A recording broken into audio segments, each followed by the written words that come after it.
Hi, so this is going to be the first video in a series of video tutorials on Tidal cycles, or Tidal for short, which is a language for live coding music. And I've personally found that it's a very interesting tool to use. It's a very interesting means to experiment with, and you can get some really interesting results for it. And I would highly recommend it to anyone who wants to try out something bit new and interesting with music. Um, Now, first of all, these tutorials are all going to be assuming that you're using the current, most up-to-date build of Tidal as of the date at which I'm recording this, which is the 12th of September 2016. Now, this version I'm running is using SuperDirt through Supercollider.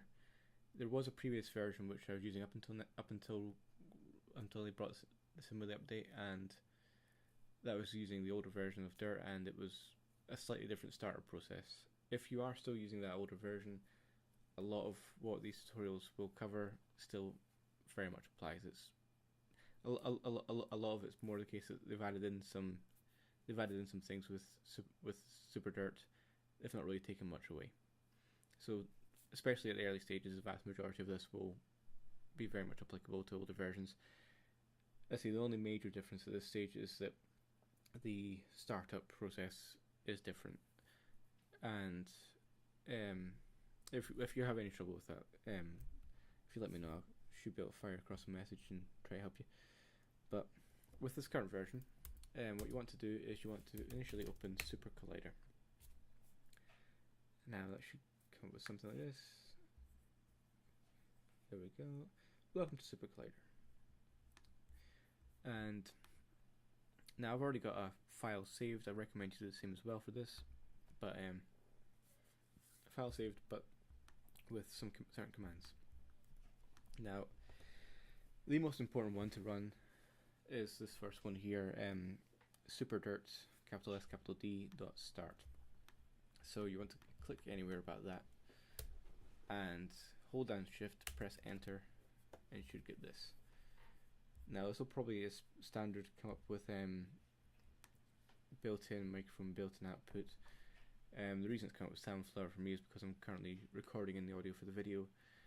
If you do want to change your audio device, say if you're just running through your built-in speakers and then you want to go out through an audio interface, you will need to quit Supercollider and restart Supercollider and rerun the SuperDirt after you've went and sort of selected that audio interface as your audio device, or else it will just keep playing out of the one it was set to before.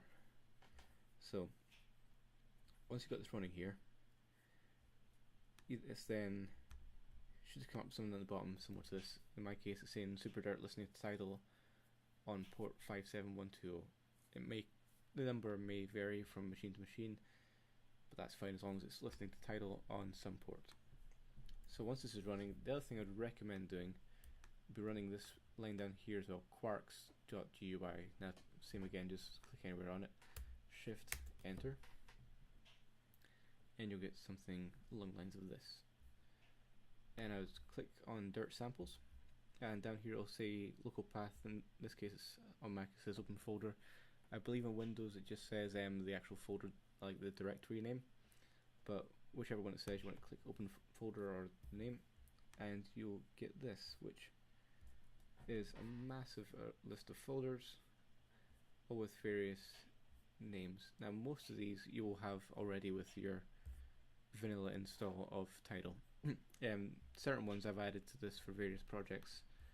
For instance, all of the ones that are just single letter names are all ones I've just added. But this is our current sample library. Now, for the most part, Tidal's been highly sample driven. I know there's some slight changes and some more things you can do now with SuperDirt through Supercollider, but just for right now, we'll be sticking using samples and live coding samples. So, as far as Supercollider is concerned, that's just now essentially finished with it. This is just going to be running in the background. Our actual live coding is all going to be done through a text editor. Now, I use Atom. Atom's what's highly recommended um, by the creators of Tidal. I very highly recommend running it through Atom. I know of people who I know someone who uses Linux and runs it through Emacs. It works fine there as well. I just personally I find Tidal to be a very easy interface to sort of start it up with, and it works really well. So I would highly recommend using it for that. So you should get something like this, sort of blank canvas. Now, first thing you want to do is you want to create a new file, and before you even enter any code at all, we need to save it as we need Atom to know that it's a Tidal document and not just a text document or any other sort of document. So here I've got a folder for my various Tidal files, and I'm just going to call this one tutorial 1. Whatever you call the file doesn't really matter as long as it's got the suffix of .title. So then if you then save it as that, it should then come up with this. So here we've got the file open, tutorial1.title. Now the one last thing we need to do before we're actually up and running is we need to boot Tidal, because right now we've got Tidal file open, but we're not actually running Tidal. So to that we need to go up to packages, Tidal cycles, and then boot Tidal cycles. Now there isn't a short key for this, but it's just a one-off. So once we run that, down the bottom it should come up with various things. It's loading the packages, and the last thing it should say is loading package Tidal, whatever the version number is, linking done. If it's saying, I've had occasionally saying stuff like certain things are not defined, and it can't find certain commands. If that's the case, then there's a problem with that version of Tidal, or it could be various amount of issues. But this is what we're looking for is loading package Tidal, version number, linking done. If that's running okay, and if this was all running okay, we are now ready to live code. We are started. We're just live coding silence right now. Now, the way Tidal works is it works through a series of 9 tracks, and everything you can be putting will be on any one of 9 tracks. And each of these tracks work entirely independently of each other, which is really quite useful. So you can have some complicated drum pattern running on track 1, for example. Then on track 2 you could then have loaded in various sort of piano notes, and then this means that you can alter the piano notes. You can change various properties of that, and it's not going to affect what's on the first track. And that really it's through having multiple layers of multiple tracks and then slowly changing some of them. That's one thing I quite like to do with it. But the way you define which track you're on is through D and then a number. So you have D1, D2, D3, D4, all the way through D9, and whatever you have running after the word after D1, for instance, will apply to track 1.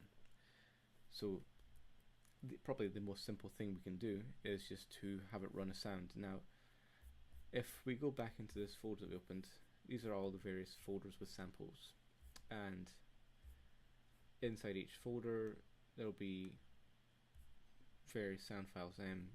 For example, here there's BD, which is short for bass drum, and it's got 24 24 different samples.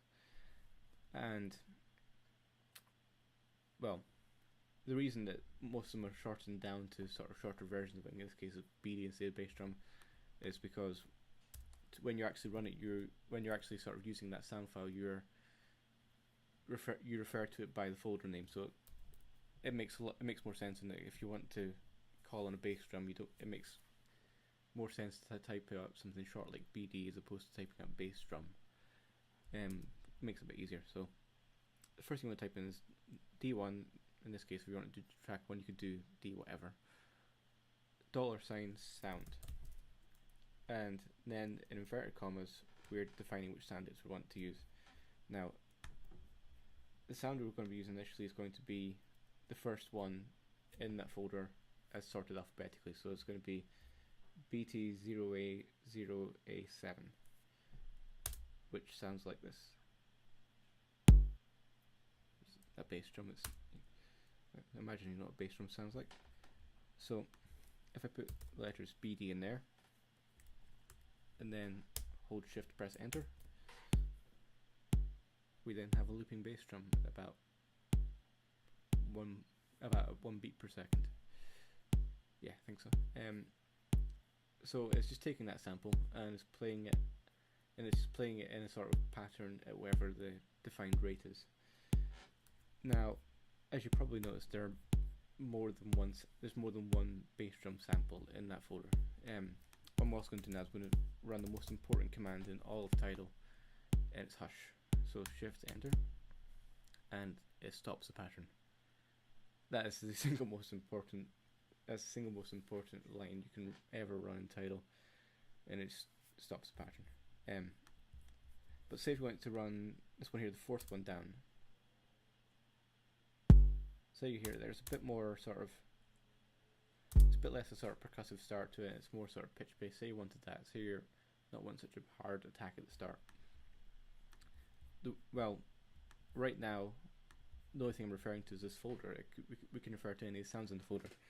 Now, if I just refer to the folder there as BD, it automatically picks the first file in the folder alphabetically. Now, this is sort of a shorter way of there's a longer way of doing this, which is if you put BD colon then a number, then the number you put after it, in this case 0, will be the index of the sort of index number of the file based on alphabetical order. So if I put in BD 0, it's going to be the first file. So that's essentially the same as just running BD. So if I run that, yeah, it's running the first sound again. But if I was wanting to run the fourth one down, well, if I want to run the fourth one down, which is the one I had before, that's actually that'd be index number 3. So if I ran instead D1 $sound BD colon 3, there we have it. That's the one I was wanting to use before, where it's less percussive attack at the start and it's more pitch bass. And I could pick this with anyone. I could pick a random number. I could pick 20. There we've got a bit of a different bass drum there. You can pick 18, and because it's all been done over D1, it's just overwriting the pattern. So you're not getting the previous bass drum going from before. You're just getting whichever one you've run recently, and the pattern never stops. It's just continuing. Never stops until you press hush. So this obviously doesn't just work with BD. This could work with anything. Let's pick a folder. Let's pick Dork2. That sounds interesting. I've got 0, 1, 2, 4. I don't know what happened to 3. But let's put in Dork2.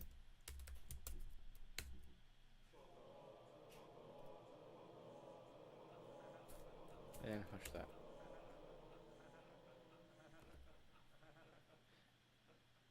Now, as you probably noticed there, it didn't just immediately shut up after I press hush. When you press hush, what it's actually doing is it's breaking the pattern. So say every second it starts the sound file. Now the sound file, if it lasts less than a second, then it will have stopped before the next one comes in. But in this case, the sound file is actually, how long is it? It's 5 seconds long. So right now at the pattern it's going, when it's looping around once every second, it'll start off, then a second into that sound file it'll load it again, and then what you've then got the second sound coming in, which is it's the same sound file, but it's coming in it's coming in multiple times over each other, because it's still got to wait for the sound file to finish. And then when we press hush, all that's meaning is it's not actually going to load in the sound any more times. It's not going to continue the pattern, but any of the samples that are still running, they will run on to completion. This can be a bit tricky at times, especially if you're running samples that are really, really long, because if you then want to immediately shut up, there isn't really a way to do that. It's just you got to really sort of hush it and wait for the sample to end. So It's something to consider. But I say you can pick any folder, and if you want to use, I recommend having this and having it sorted by name. So if you pick any folder with multiple ones in it, say you got Gab Aloud, let's have a listen. Sort of nice bassy sound. Don't know what sort of sound that is, but say we wanted to run that. That would just be Gab Aloud, colon, and then the index number for it, which is nicely seen here is 3. So, oops, helps with caps off. Gab Aloud, colon, 3. Run that. And just running that as that. So, at a very basic level, that's just now got sounds making. That's now got sounds coming out, and you can pick whatever sounds you want. The other thing you can do as well is, now you want to do this before you run your superdirt.start. But if you have any sounds that you want to use, what you can do is you can put them in a folder. We just follow the sort of system that's been there before, and you can just move them directly into the dirt samples folder. And then, as long as you do that before you run superdirt start, it will then load whatever sounds you put in. So, for instance, I've got a whole bunch of different sort of syllables beginning with A.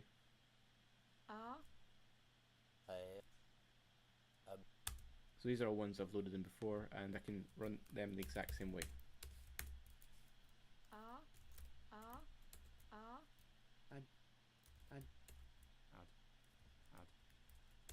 And it all works the same as before. So, as well as using the preset samples, you can feel free to get your own samples and start playing about with them as well. That's going to be it for this one.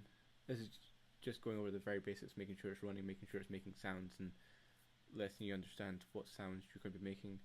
In the next one, we're going to be looking into basic pattern making, and hopefully making a few sort of interesting patterns over several tracks. But that's going to be it for the first one there. If any questions at all, if anything's not working, just send through a message. My email address and all that will be in the sort of what's it called, the description of the video. Yeah, I was looking for the word description. Anyway, that's the first part then. Thank you.